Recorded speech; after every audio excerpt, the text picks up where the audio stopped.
Hi, so today I'm going to be talking about a scene from the film The Graduate. The scene I'm going to be talking about happens towards the beginning of the film, and it's the scene where Ben is up hiding in his room, and his parents come up, and they drag him down to his party, and he's bombarded with all these people asking him questions about what he wants to do with his life, what his plans are, and he's very clearly, overwhelmed and unsure as he, continues to try and make a bunch of excuses to try and get up to his room or go check something on his car, just clearly trying to get out of the party.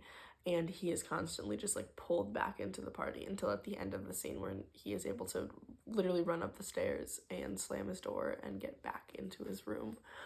I thought the scene was very interesting and it just stuck with me even after watching the film. I think the camera work is very interesting and adds a lot to the scene, and I think it's a very good starting point for the film, putting the viewer in Ben's position and kind of helping them understand where he's at. Even just the first shot of the scene I think is very interesting. The scene starts out with this shot of Ben sitting in front of his fish tank. He's in the middle of the frame, the camera's very close up, and he's not really doing anything. He's just kind of sitting there looking like he's disassociating. The lighting in this shot is very different from the rest of the scene. It's much darker, and we have all the blue-green tones of this fish tank in the background, which is not seen a lot later on in the scene. Another part of this opening shot that's very interesting is that Ben is sitting in front of the fish tank. We do see that little scuba diver figurine, which connects to a later scene in the film where Ben gets scuba diver gear for his birthday, and he is this spectacle for his family members as he goes and he uses the scuba diver gear in the pool, and his family just kind of watches him. That scene is also a very interesting scene. And then also just the fish tank in general with the water. Water is a big reoccurring thing in this film. There is the scuba diver scene that I already mentioned, but there's also lots of scenes of Ben swimming in the pool. There's lots of scenes of him laying on top of the pool in a floaty kind of thing. And we also see lots of scenes of the fish tank.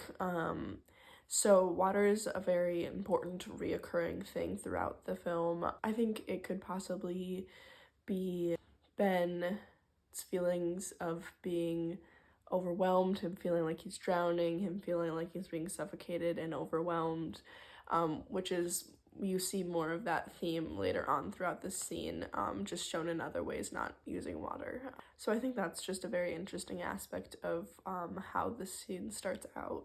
We then see the lighting change as Ben's dad comes into the room. We don't see the camera angle switch at all.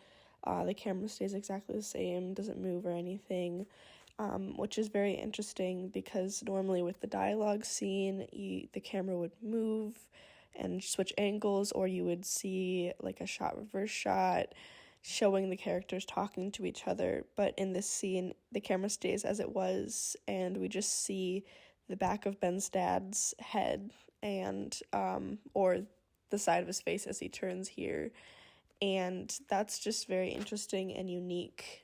We do see other shots similar to this throughout the film, of where the camera stays stuck on Ben and other characters are either obscured, we only see the back of their head or the side of their face, or are slightly cut out of the camera for the sake of keeping Ben in frame and focusing on Ben, which I think is very interesting. Then Ben's mom comes in and blocks the camera as we cut to Ben putting on his suit jacket, as his parents are finally able to get him to come down to the party. Another thing I want to talk about is the audio. I'm going to talk about this a little bit more later on, as there's another point in the scene that connects to it as well. But I just wanted to point out that the way the audio changes as Ben and his parents leave Ben's room. Well, come on. They came all the way from Tarzana. Come on, let's get cracking. It's a wonderful... When watching the scene, if you pay attention to the audio, you can hear a difference as Ben and his parents leave his room. As they exit the threshold of the door of his room, you can start to hear the party downstairs quite a bit more and all the chatter and stuff, which is really interesting, especially connected to a later point in the scene. And now just to get into Ben actually going down into the party. So in this scene, Ben is brought down to the party by his parents, who are crowded in behind him, and then another group of people come and crowd him from the front, and the camera stays at a very pretty consistent close-up shot of Ben through the entire scene, following him as he continues to try and make escapes from the party, trying to get out, and he is thrown back into different groups of people who are asking him all these like bombarding questions about what he wants to do with his life, what his plan is for the future, just creating this very like overwhelming, crowded, suffocating atmosphere, so the viewer can feel just as crowded and suffocated as Ben is supposed to be feeling. And I think this scene is really interesting because it kind of connects to the question of, is it a prerequisite for coming of age to have some form of relatability, or have its main character be some form of relatable for the film to be good or for it to be enjoyable? And I think it's interesting because Ben is a very plain, vanilla, regular guy character. He doesn't really have anything that sets him apart. He is a seemingly straight cis white man who comes from a wealthy background, seemingly. And that is just a very plain character. That's what a lot of stories are about. So it's not really setting anything apart for people who aren't that to relate to. But what I think is interesting is this depiction of Ben feeling super overwhelmed and not knowing what to do and being unsure of his future. And I think that's something that a lot of people can relate to. And even if you're not in a point in your life currently where that's what you're worrying about, most people have experienced something similar to that at one point in their life. And so I think it's interesting that Ben's not necessarily a super broad, relatable character, but some of the things he's experiencing and the feelings he's having are relatable. So I think that's an interesting perspective to approach that question with. Listen, everybody, I want you all to be quiet. I've got Ben's college yearbook here, and I just want to read you some of the wonderful things about Ben. Be quiet, please. Captain of the cross-country team, head of the debating club, associate editor of the college newspaper in his junior year, managing editor in his senior.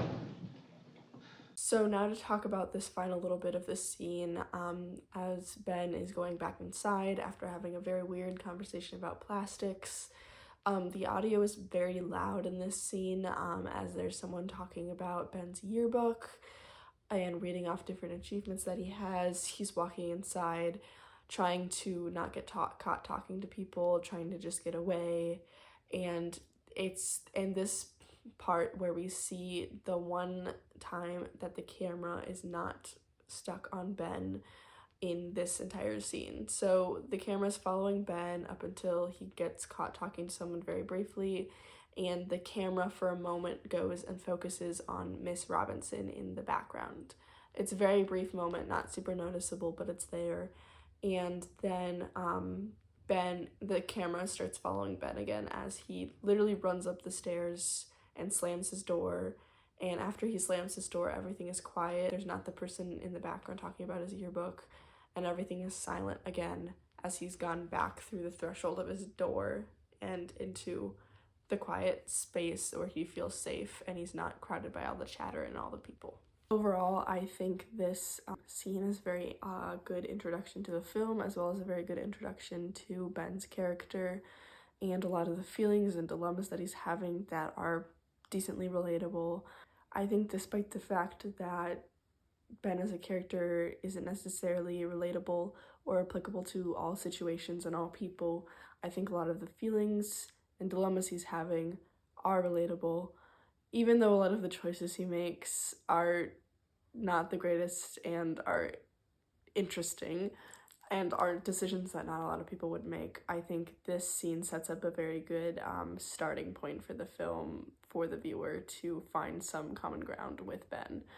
I also think it's interesting because it sets up a lot of the themes of water and also just feeling suffocated and feeling like you're drowning and feeling crowded and unsure. I just thought this scene was very interesting. It stood out to me a lot when I watched the film for the first time, and I thought it would be very interesting to analyze the way that the camera was so close up, a lot of the colors, and the way that a lot of the people were cut out, and that there was no reverse shot really stood out to me. So I wanted to kind of take a deeper look into that.